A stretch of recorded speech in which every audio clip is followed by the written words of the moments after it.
Subscribe channel Truth.id dan aktifkan lonceng notifikasi untuk mendapatkan informasi seputar live streaming dan video khotbah terbaru. Posisi tombol subscribe berada di kanan atas channel kami dan jangan lupa nyalakan loncengnya.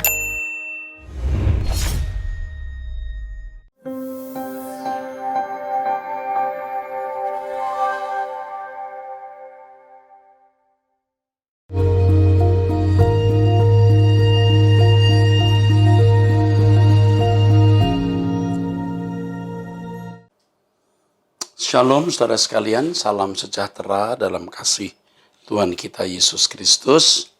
Dari pria usia 46 tahun di Serang 0878, 0567 dan seterusnya. Shalom Pak Eras, salam sejahtera bagi Bapak dan seluruh tim pelayanan Truth ID. Menikah dengan 3 anak laki-laki, saya sangat diberkati dengan pengajaran Bapak. Terima kasih banyak. Saya mulai mendengar pengajaran Bapak dari tahun 2011 melalui renungan harian yang masih dalam buku tipis waktu itu dan belum setebal belakangan. Awal-awal membaca renungan harian, saya nggak tertarik dan pusing karena ada banyak bahasa Yunani dan Ibrani yang asing di telinga saya. Padahal saya juga pernah kuliah teologi di STTBI. Ya. Walau nggak selesai karena satu dan lain hal. Bahasa Bapak terlalu tinggi buat saya sehingga awalnya jarang saya baca. Namun di tahun 2013 saya mengalami kecelakaan kendaraan bersama dengan keluarga ketika mengantar istri pelayanan di persekutuan wanita antar gereja. Dalam kecelakaan itu istri yang sangat saya cintai itu meninggal di tempat dan anak kedua saya koma dan masuk ruang ICU dan harus operasi karena patah tulang. Dalam kejadian tersebut saya goncang dan iman saya menjadi rapuh, sangat membutuhkan support waktu itu. Saya berharap teman-teman di gereja dapat memberi support itu, namun ternyata harapan saya tidak terwujud. Kita ini hanya cakap bicara kasih namun miskin aplikasi. Di tengah kerapuan itu justru saya mendapat support dari orang yang tidak saya duga, yaitu dari orang-orang Rehobot. Yang notabene belum saya kenal secara pribadi, kecuali satu orang yang kemudian hari meracuni saya dengan virus Erastus. Saya sebut begitu, hehehe. Dan virus itu merek dagangnya Suara Kebenaran.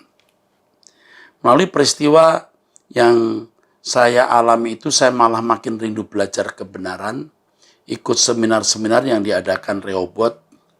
Oh ya Pak, waktu saya menunggu anak saya di rumah sakit, saya mendapat telepon dari staf Bapak bernama Pak Beni, mengatasnamakan Bapak Eras, mengucapkan turut berempati atas kejadian yang saya alami dan memberi sedikit bantuan yang sampai hari ini saya tidak tahu jumlahnya. Yang saya tahu ketika anak saya keluar rumah sakit tidak kekurangan uang buat bayar rumah sakit. Sejak 2013 saya intens belajar suara kebenaran. Hampir setiap hari saya dengar khotbah Bapak 5-7 judul khotbah. Bahkan sampai tertidur belajar itu hidup saya pelan-pelan berubah. Bahkan sampai tertidur. Melalui belajar itu hidup saya pelan-pelan berubah seiring perubahan mindset yang saya alami dan firman Tuhan yang Bapak ajarkan. Sekarang tiada hari tanpa Truth ID dan firman Tuhan yang Bapak ajarkan mengarahkan pandangan saya. Hanya langit baru, bumi baru, LP3. Ada hal yang mau saya tanyakan Pak Eras. Apakah orang Kristen boleh membungakan uang dalam konteks bisnis dan kesepakatan bagi hasil dan tidak memberatkan satu sama lain? Saya jawab, boleh. Jadi kita tidak boleh membungakan uang untuk konsumsi, tetapi bukan untuk bisnis, bukan untuk dagang. Kalau orang minjam uang karena anak sakit, ia tidak bisa makan, anaknya sekolah, Anda membungakan uang itu tidak boleh. Tetapi kalau bersama-sama punya kesepakatan membangun satu usaha, berbagi hasil, itu boleh. Ya. Itu boleh. Jadi tidak boleh membungakan uang untuk konsumsi, tetapi boleh menjalankan uang untuk produksi dalam kesepakatan bagi hasil yang tidak memberatkan satu sama lain. Tetapi saya ingatkan hal ini memang tidak mudah dan cukup rumit. Jangan mempercayakan uangmu dengan mudah kepada sembarang orang. Dengan iming-iming janji-janji surga, artinya janji-janji muluk-muluk. Jangan mudah. Ya, kalau Anda bisa punya bisnis, usahakan bisnis sendiri. Tapi kalau mau kerjasama, harus orang yang benar-benar Anda kenal, takut akan Allah, dan bisa dipercaya. Minta petunjuk dan pimpinan Tuhan. Tuhan memberkati, dan saya ikut bahagia mendengar kesaksian ini. Artinya di tengah-tengah penderitaan Anda yang begitu hebat, Anda mendapatkan kekuatan baru, dan Anda bisa mengenal suara kebenaran ini. Puji Tuhan. Oke, seterusnya. Salam Pak Eras, apa perbedaan istilah Allah mengendaki dan Allah memaksa? Yang pertama, Allah tidak pernah memaksa. Kecuali orang tersebut memang memberi diri dipaksa. Tetapi kalau Allah bertindak karena ada reaksi atau respon seseorang, dan itu tidak menyalahi atau melanggar hakikat Allah yang memberikan free will kepada manusia. Allah mengendaki artinya Allah mengingini. Tetapi apa yang Allah ingini tidak dipaksakan untuk dilakukan manusia. Manusia harus mengerti apa yang Allah kehendaki dan dengan rela melakukannya. Nah, di sini memang ada hal yang tidak mudah dipahami, tapi perlu dijelaskan. Dan saya bicara mengenai kehendak bebas, saya menguraikan hal ini. Anda ikuti ceramah saya mengenai keselamatan, Anda akan menemukan penjelasan ini, dan suatu saat nanti saya akan bicara khusus mengenai kehendak bebas. Tuhan memberkati. Oke, seorang wanita ya. Salam Pak, saya ingin bertanya, beberapa bulan belakangan ini saya sedang dekat dengan orang yang berbeda keyakinan. Namun dalam hubungan ini saya selalu berdoa setiap malam supaya pasangan saya mau mengenal Tuhan Yesus dan kami bisa bersama. Tapi seolah tidak ada jawaban apapun. Salahkah jika dalam doa saya selalu memohon pada Tuhan untuk dipersatukan dan dijawab doanya? Salah. Sudah jelas dia bukan orang percaya, Anda tidak perlu dan memang tidak boleh membangun hubungan dengan pria ini. Ya, kalau Anda wanita dengan pria ini. Nggak boleh. Berteman, arahkan dia kepada Tuhan, titik. Soal nanti apakah dia percaya Yesus atau tidak, itu urusan pribadi dia. Lebih baik Anda mulai putus hubungan dengan dia, lalu saudara mulai berdoa, minta Tuhan menunjukkan panggilan Tuhan untuk hidup Anda, rencana Tuhan untuk hidup Anda. Menikah boleh, nggak menikah pun nggak masalah. Jangan Anda mengkhianati Tuhan Yesus dengan menikah dengan orang yang beragama lain. Belum menikah, baru menaruh hati saja Anda sudah melukai Tuhan. Mustahilkah Pak untuk pasangan yang berbeda agama bersatu menjadi satu iman? Memang tidak ada yang mustahil, tetapi Tuhan tidak memaksa orang untuk percaya kepadanya. Dan bagaimana cara bergumul dengan Tuhan dan mendapat suara Tuhan? You ikuti suara kebenaran dengan tujuan bukan soal jodoh. Kalau Anda mau mengenal Tuhan, bergumul dengan Tuhan untuk mendapat suaranya, masalahnya bukan soal jodoh. Masalahnya bagaimana Anda menjadi manusia yang berkenan kepada Tuhan. Bukan hanya masalah jodoh. Masalah jodoh itu masalah urutan yang kesekian. Atau bukan masalah utama, atau bukan masalah. Masalahmu satu, bagaimana berkenan di hadapan Tuhan.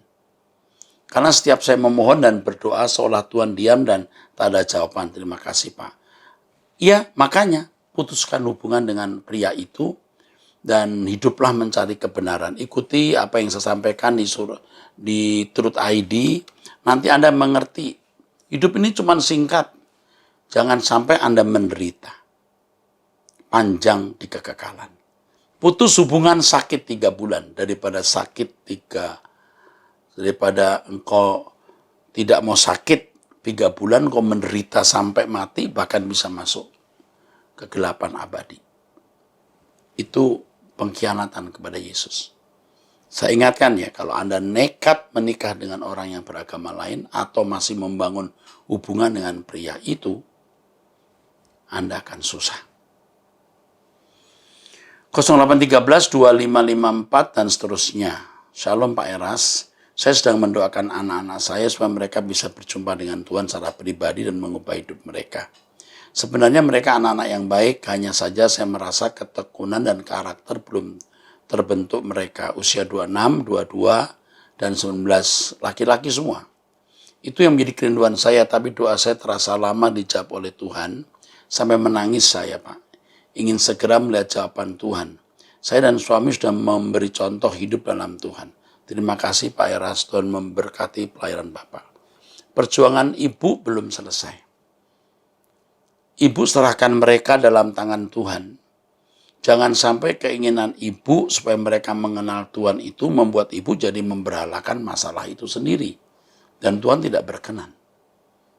Apapun yang terjadi, ibu harus tetap menjadikan Tuhan kebahagiaan dan kesukaan ibu. Apapun yang terjadi. Jadi jangan memberhalakan masalah. Doakan, serahkan dalam tangan Tuhan, itu cukup. Lalu ibu dan bapak berjuang untuk menjadi teladan buat mereka. Itu saja cukup. Ya, Tuhan memberkati. 08 18 03 23 dan seterusnya. Salam Pak Era, saya mau bertanya, saya menikah secara Katolik, tapi sekarang suami saya memiliki cara berdoa yang berbeda. Tercampur dengan kejawen. Misal sebelum berdoa memasang dupa, mengganti namanya dengan nama Jawa, dengan bacaan pakai jajan pasar, mempercayai Gajah Mada Mokso, dan lain-lain. Tapi suami saya tetap yakin akan Yesus sebagai juru selamat. Dia juga rajin baca Alkitab. Apakah ini benar Pak Eras? 100% salah. Tuhan tidak mengajarkan begitu. Ini yang namanya sinkritisme. Mencampur adukkan keyakinan. Itu salah.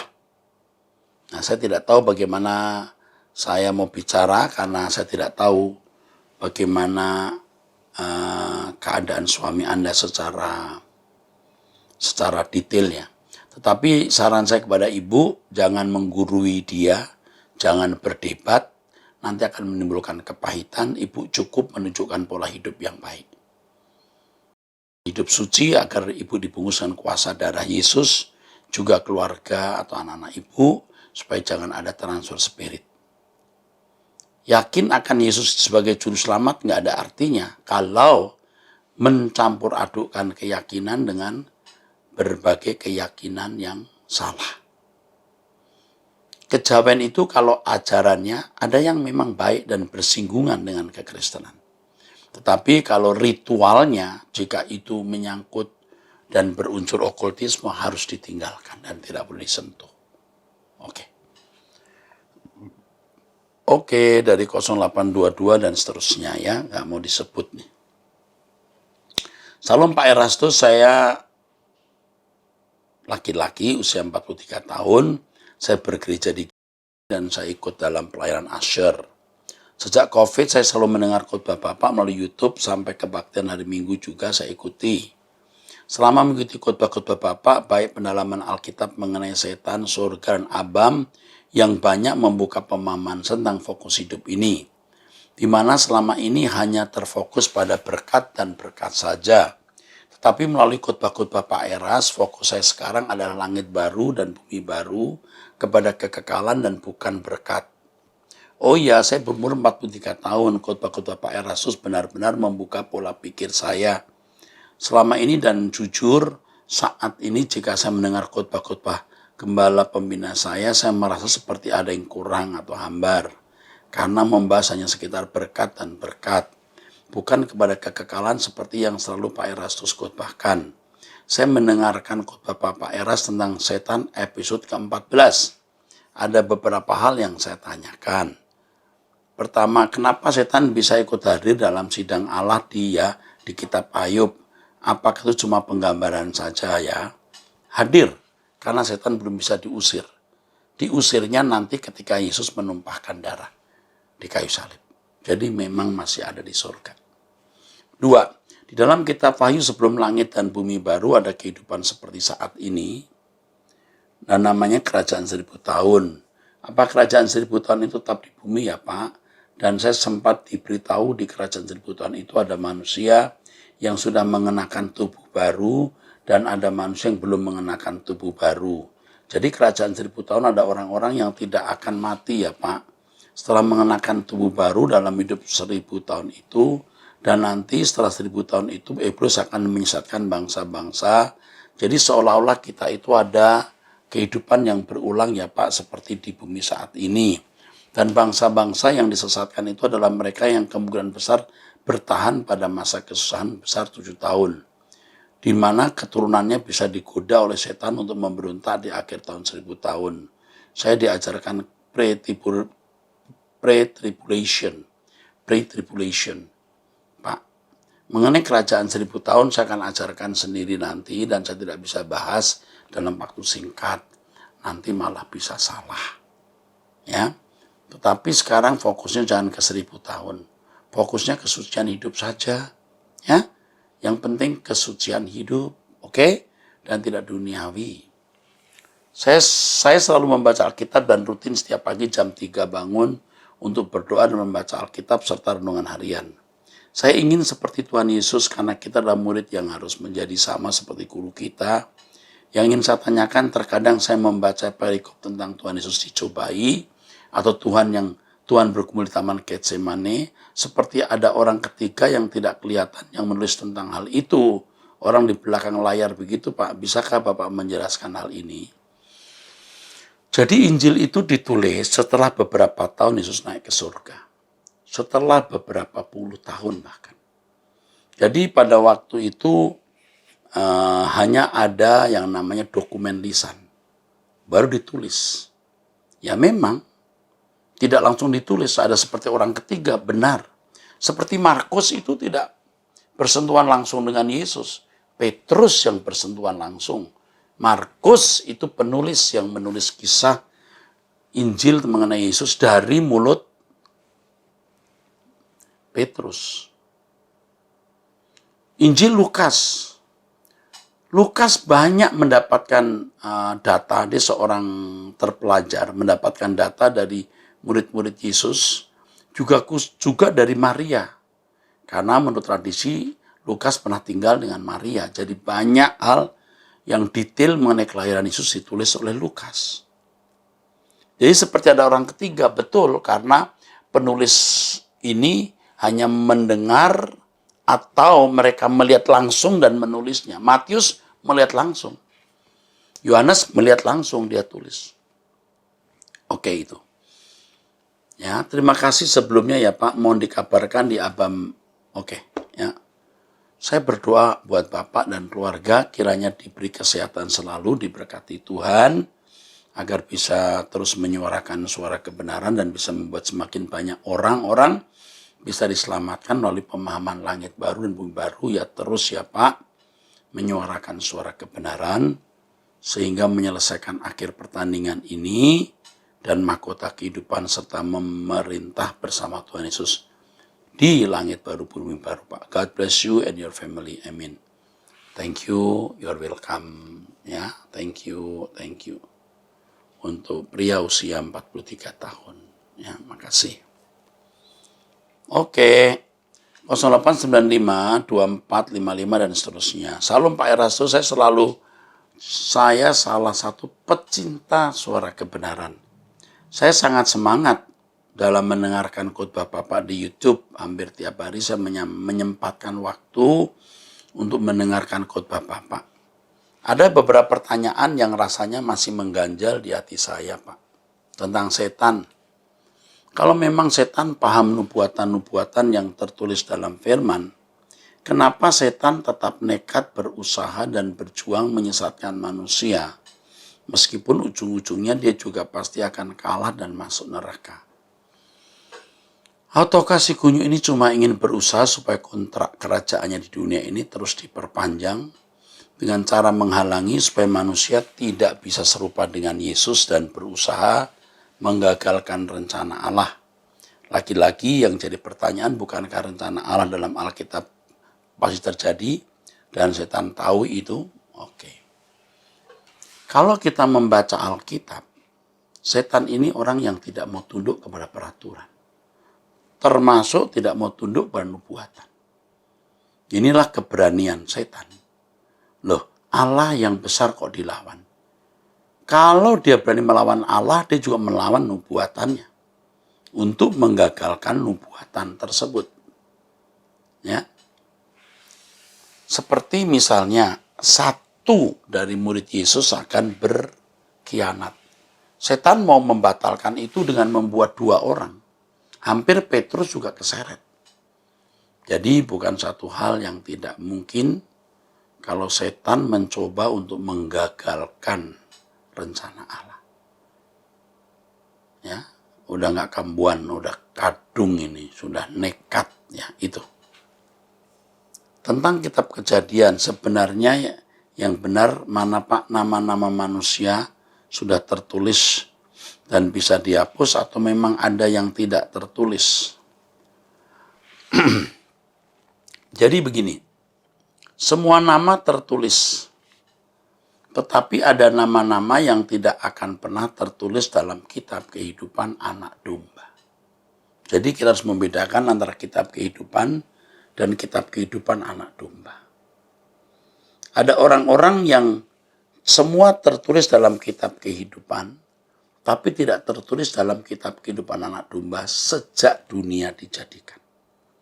Nah, untuk hal ini secara khusus nanti saya akan bahas ya. Cukup rumit, tapi saya sudah menjelaskan ini mengenai surga ya.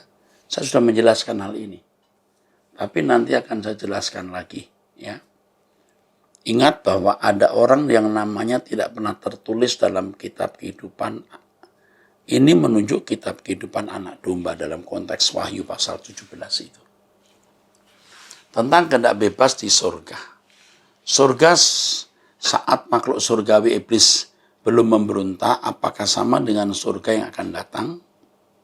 Menurut penjelasan Bapak, surga yang akan datang tidak ada dosa karena yang masuk dalam anggota kerajaan surga orang-orang pilihan.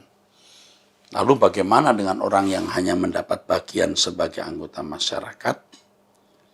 Bukankah mereka belum mengetahui arti kebenaran yang sejati? Jadi mungkinkah surga yang akan datang manusia masih tetap memiliki kehendak bebas? Karena memang demikian dinamika surga seperti yang Bapak jelaskan. Dan jika demikian, bukankah ada kemungkinan dosa masih bisa merasuki pikiran seperti saat iblis jatuh dalam dosa? Namun yang pasti tidak akan mungkin terjadi pemberontakan seperti surga zaman dulu, karena surga yang akan datang Yesus memerintah langsung sebagai Tuhan dan Raja. Loh, lah ya udah tahu. Anda bertanya, Anda juga sudah tahu. Jadi memang surga nanti yang menjadi anggota masyarakat pun orang yang mengasihi sesama seperti diri sendiri.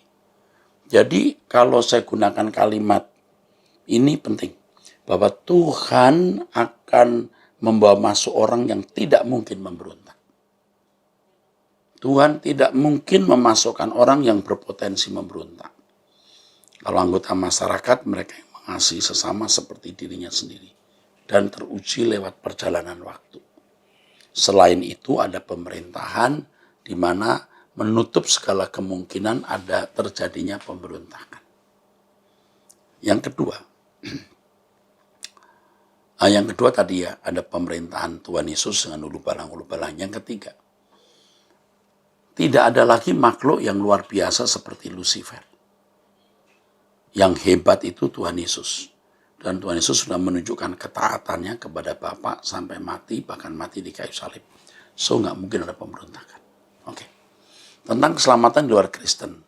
Bagaimana jika seseorang sudah mendengar pemberitaan Injil seperti zaman sekarang ini, tapi dia tetap mengakui bahwa Yesus adalah Tuhan, dia masih mengikuti agama dan kepercayaannya, dan selama hidup dia berusaha selalu berbuat baik dan benar menurut ajarannya, apakah dia bisa masuk LP3?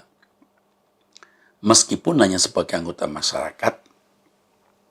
Karena menurut yang saya pahami, orang-orang yang menjadi anggota masyarakat adalah mereka yang selama hidupnya selalu berusaha berbuat baik. Menurut pemahaman mereka. Dan selama hidup mereka sama sekali mendengar kebenaran sejati tentang Yesus Kristus sebagai Tuhan dan Juru Selamat dunia. Walaupun orang mendengar Injil karena memang bukan orang pilihan, tidak mendapat kesempatan jadi anggota keluarga kerajaan, ya tidak bisa. Mereka yang dari kecil sudah terpatri ya ajarannya, seperti misalnya bahwa Yesus itu bukan Allah, Yesus itu hanya manusia. Mungkin sampai mati tidak pernah jadi Kristen, dan memang mereka bukan orang yang dipilih menjadi umat pilihan yang diberi kesempatan untuk menjadi anggota keluarga kerajaan surga. Tapi mereka bisa berbuat baik kepada aksa agamanya, baik kepada orang Kristen pun juga baik. Ini masih bisa menjadi anggota masyarakat, ya. Jadi tidak semua orang yang mendengar Injil itu menjadi Kristen. Tidak semua orang yang mendengar Injil pasti juga umat pilihan. Tidak. Umat pilihan itu orang-orang tertentu. Mereka yang walaupun hidup di zaman sekarang mendengar Injil, Injil yang mereka dengar juga sebenarnya belum lengkap. Orang Kristen sendiri yang dari kecil Kristen belum tentu juga dia mendengar Injil secara lengkap. Tetapi kalau seseorang Kristen, dia harus belajar mendengar Injil secara lengkap. Ya. Sekarang saja banyak orang Kristen yang tidak mengerti Injil sebenarnya. Tapi salah karena dia harus belajar Injil. Nah, orang yang dari kecil memang bukan Kristen, tidak mengenal Injil secara lengkap, nggak bisa disalahkan karena memang bukan umat pilihan. Ya, oke. Tentang LP3, ada pasangan suami istri, suami berusaha sekuat tenaga untuk hidup benar sesuai dengan firman Tuhan. Sedangkan istrinya hidup biasa-biasa saja, tidak terlalu fanatik dalam mengikuti Tuhan, asal tetap percaya Yesus sebagai Tuhan dan Juru Selamat, tidak murtad juga tidak berbuat jahat dan hidup dengan baik. Itu dirasa cukup menurut pemikiran istri. Tapi dia belum bisa melepaskan sepenuhnya keinginan-keinginan daging.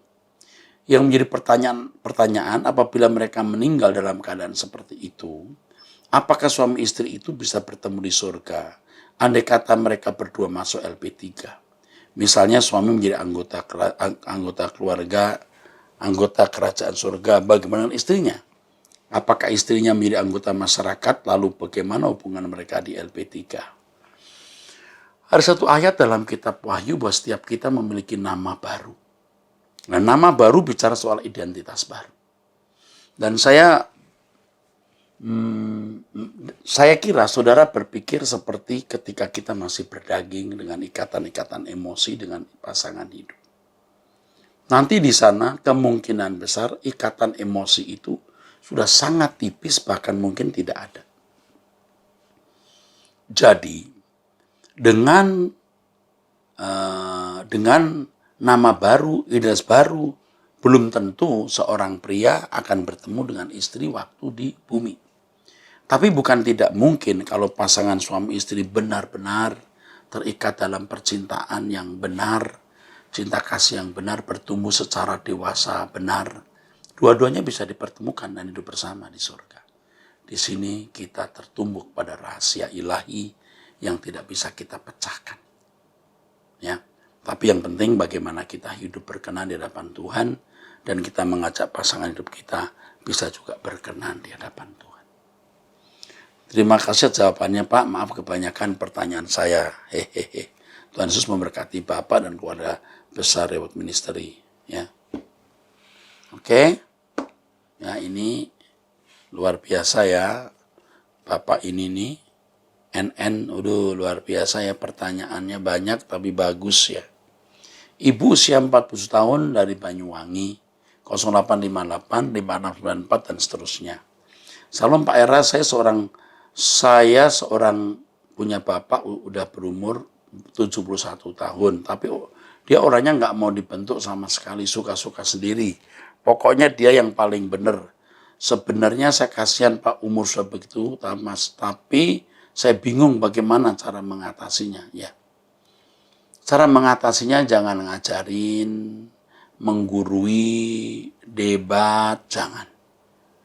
Doakan saja lalu saudara dengan penuh kasih sayang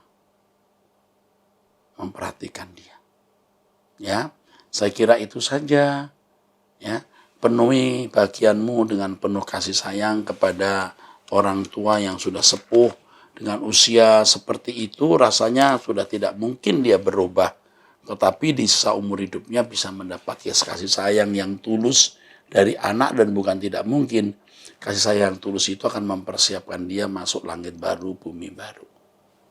Ya, saudara, saya tahu ada masalah muncul ketika saudara mulai mendengar suara kebenaran, lalu Anda ditolak oleh lingkungan, lalu Anda bingung mau gereja mana. Dan saya bertanggung jawab yang sudah membuat saudara menjadi pecinta suara kebenaran dan teraniaya oleh lingkungan Anda. Anda bisa menghubungi kami dan menjadi anggota gereja secara online. Jadi kalau saudara punya kesulitan, misalnya pemberkatan nikah anak, menguburkan orang meninggal, barangkali saya bisa membantu. Kalau gereja Anda tidak mau menerima. Jadi gereja digital, gereja online. Saya tidak bermaksud untuk mengambil Anda jadi anggota gereja saya, tapi keadaan terpaksa, karena saya menjadi gara-gara saudara mendengar kebenaran, lalu sampai tidak bisa diterima di gereja saudara, saya akan menerima saudara. Ya, nanti saudara bisa menghubungi kami, mendaftar sebagai anggota gereja, dan kami akan mengembalakan secara online atau gereja digital. Sampai jumpa, Tuhan memberkati saudara.